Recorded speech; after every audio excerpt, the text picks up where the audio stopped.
Nikola Tesla stood at the edge of his greatest dream. He had defeated Edison in the war of currents. He had harnessed the power of Niagara Falls. His alternating current system lit up cities, proving his genius to the world. And on Long Island, his first wireless energy tower was rising, a symbol of a future he alone could see. But the world was changing fast. New rivals were emerging. Old enemies were plotting their return. And Tesla found himself in a global race that would not just define his legacy, but decide the very future of energy. By the year 1900, Nikola Tesla was a global celebrity. His name was synonymous with electrical wizardry. But his victory was far from secure. Thomas Edison, his old adversary, was clawing back his influence, his direct current empire fighting to stay relevant. George Westinghouse, Tesla's powerful ally, was wrestling with immense financial pressures that threatened to cripple their partnership. And then, a new name appeared, seemingly out of nowhere. A young Italian inventor named Guglielmo Marconi shocked the world. He claimed to have sent the first wireless signal across the Atlantic Ocean. The newspapers erupted.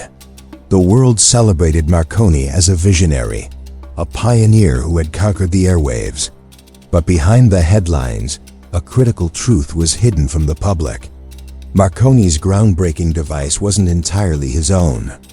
In fact, his system was built upon 17 of Nikola Tesla's own patents.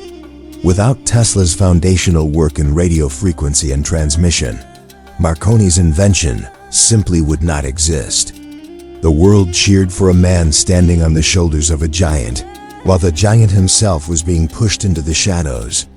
While the world was busy praising Marconi, Tesla's mind was already light years ahead. He wasn't just thinking about sending simple dots and dashes across an ocean. He was envisioning a complete transformation of human civilization. He imagined a future of instant wireless communication, where voices and images could be transmitted to any point on the globe.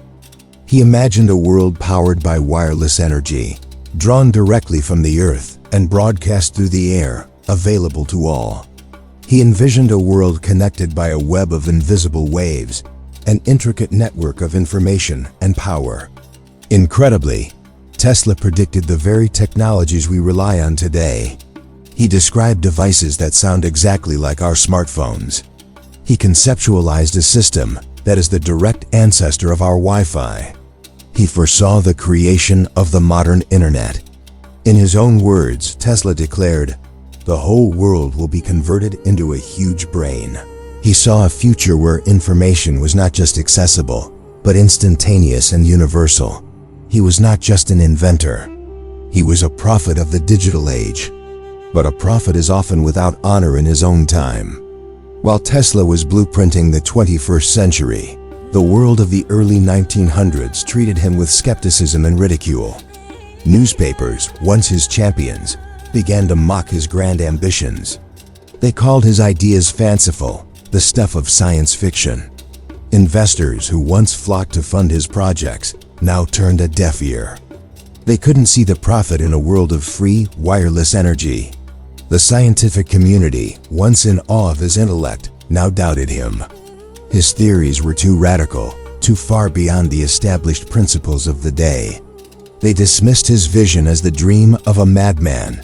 But Tesla was unshaken. His conviction was absolute. He knew he was right, and he had the proof. He had a tower, a magnificent structure that could silence all his critics and change the world forever. The Wardenclyffe Tower, on Long Island, New York, Tesla's dream began to take physical form. He built a massive, intricate wireless tower, a 187-foot marvel of engineering that dominated the landscape. But Wardenclyffe was so much more than just a tall structure. It was a global energy transmitter. It was a world communication system. It was a revolutionary experiment on a planetary scale. Tesla wasn't just trying to send a signal. He was trying to energize the planet itself. He famously said, "I will make the Earth itself the conductor." His plan was to send electrical currents through the ground and the atmosphere, creating a global reservoir of energy that anyone, anywhere, could tap into with a simple receiver. This was his ultimate dream: free, limitless, wireless power for every single person on Earth. It was an idea so profound, so humanitarian, that it threatened to upend the entire economic order of the world. But just as Tesla was on the brink of realizing this monumental vision, his rival struck again. Before Tesla could complete his tower and conduct his definitive global broadcast, Guglielmo Marconi made another sensational announcement. He claimed to have sent another successful wireless signal across the Atlantic. The media frenzy was even greater this time. Newspapers hailed Marconi as the undisputed father of radio. Investors, captivated by the commercial potential of point-to-point wireless telegraphy, threw their money behind him. Marconi's fame and fortune soared, while Tesla was once again sidelined, forgotten by the very public he sought to empower. When asked about Marconi's success, Tesla's response was tinged with a weary confidence. He said, "Let Marconi continue. He is a good fellow. He is using my patents." Tesla knew the truth, but the world had chosen to believe a more convenient, more profitable story.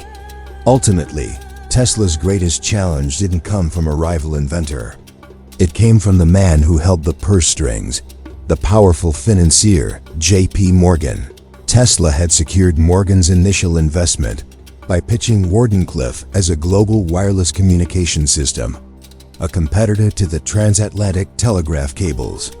But as the project progressed, Tesla revealed his true, more audacious goal. He explained to Morgan his vision of free wireless energy for all.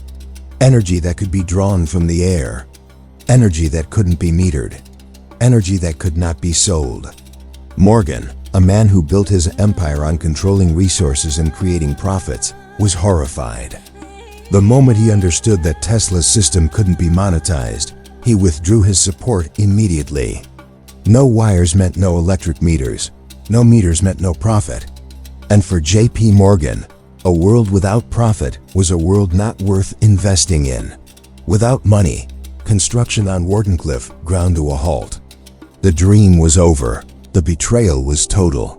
With Morgan's funding cut, Tesla lost his team of engineers and workers. The construction site fell silent. The magnificent Wardenclyffe Tower, once a beacon of the future, now stood as a silent skeletal monument to a dream denied. Tesla was financially ruined and professionally isolated. He was alone. But even in his darkest hour, his mind never stopped working. His creativity could not be extinguished. In the quiet solitude of his laboratory, he continued to dream, to design, to invent. He conceived of radical new defensive weapons, particle beams he called teleforce, which he hoped would make war impossible. He designed new, more efficient turbines. He experimented with wireless lights that glowed in his hand without any connection. He created blueprints for machines and technologies so advanced that the world still struggles to fully understand them. Even when defeated, Tesla's mind was a universe of endless possibility. Years passed. Tesla lived out his final days in relative obscurity, a forgotten genius in a world that had moved on. Then, long after the world had crowned Marconi the king of radio, the truth finally received its official day in court.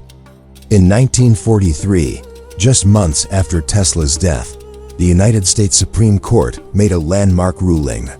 After reviewing the evidence, they overturned Marconi's key patents. The court officially recognized Nikola Tesla as the true inventor of radio. The history books were finally corrected. But for Tesla, the recognition came too late. He died without knowing that his name would be vindicated, that his foundational contributions to our modern world would one day be acknowledged. The world chose profit over progress and turned its back on Nikola Tesla's vision of a connected, empowered humanity. But his ideas were too powerful to die. They lived on, woven into the very fabric of our modern lives. In the next episode, we will uncover the inventions Tesla never showed the world. Ideas that governments desperately wanted to control. Technologies that seemed to vanish after his death. And the explosive secrets he took with him to his grave. Don't forget to subscribe so you don't miss this incredible story. Thanks for watching.